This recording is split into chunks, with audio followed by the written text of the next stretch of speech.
بسم الله الرحمن الرحيم سبح اسم ربك الأعلى الذي خلق فسوى والذي قدر فهدى والذي أخرج المرعى فجعله غثاء أحوى سنقرئك فلا تنسى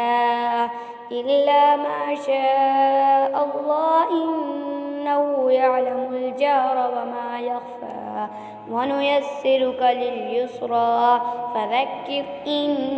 نفعت الذكرى سيذكر من يخشى ويتجنبها الأشقى الذي يصلى النار الكبرى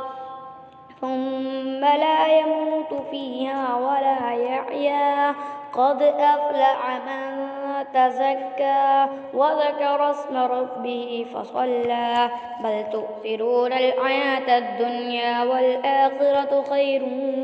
وأبقى إن هذا لفي الصحف الأولى صحف إبراهيم وموسى